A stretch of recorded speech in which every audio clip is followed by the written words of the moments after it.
We're live. Okay, I'd like to call the Public Utilities and Green Committee meeting to order. For the record, all members are present with the exception of Mr. Swirsky. I have a motion to accept the minutes from the last meeting. Motion to approve meetings. Second. Okay. Motion and a second. All in favor, aye. Aye. Aye.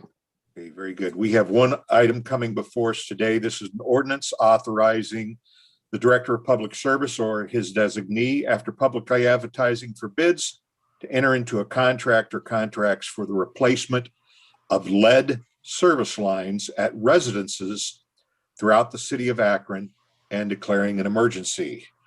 Assuming this will be Mr. Ludell. Thank you, Mr. Chairman, members of the committee.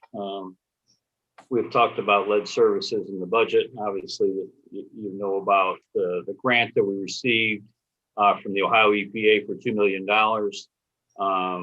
The first $1 million is going to be what we would call the public side, basically from the lawn strip to the water main in the middle of the street, or the whatever, the short side, long side, we call it. We're going to perform that work with our own staff at Water, which is a good training program for some high school interns. We try to get a few of those on this program. It's not real deep work. It's usually only 1-inch copper. But this project, the other half of that grant was to do the private property side. So out of the little under 4,000 lead services that we have left in our system, out of the 85,000, about 1,300 in our records show that the house line side is unknown, which means we don't feel any of those are lead, but a lot of those are galvanized, which is reduced pressure. They leak easily. Obviously, before the meter, they're not charged for those, but it is up to the responsibility of the homeowner to take care of that service from the lawn strip in. So this grant is going to allow us to do roughly 250 of those throughout the city.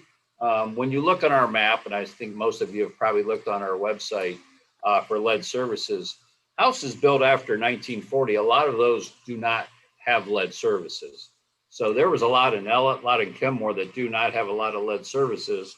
But, you know, older parts of the city, especially North Hill and part of Middlebury, they have a lot of lead services. Now, some of these neighborhoods, you'll look at a street and it has 6 lead services and the next street has none. Or I remember Lexington a few years ago, but we resurfaced, I think we restored 18 lead services.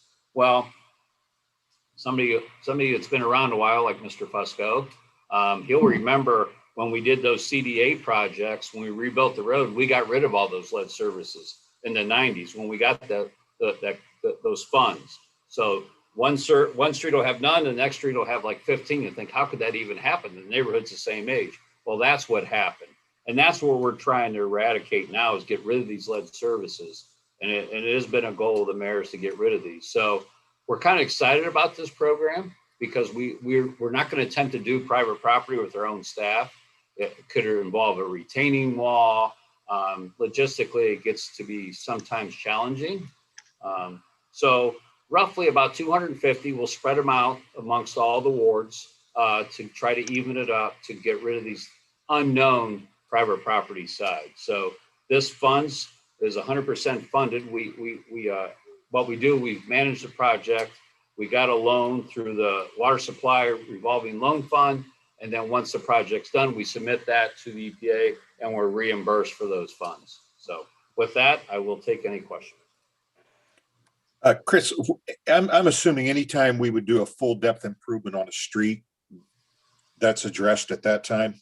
Absolutely. And on our side, you know, the private property, we're doing a full depth. Yes, we do. And we've done some of that in the sewer project. You know, when we separated rack 36, which is Merriman Road, that was supposed to be a basin. When we went through there, we took care of all the lead services.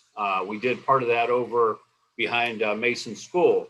And when we did that project, when we did part of racks 5-7, we replaced a lot of lead services. So we've done a little bit of that in the sewer project, but if it is a full depth like Aqueduct was, we got rid of any lead services that were on that street. Yes, sir. Okay, very good. Thank you. Questions from the committee? I do not see any raised hands. Questions from any other council members that might be on board with us here?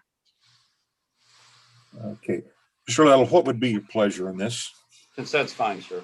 Okay. So I'd entertain a motion for consent. Motion for consent agenda. Second.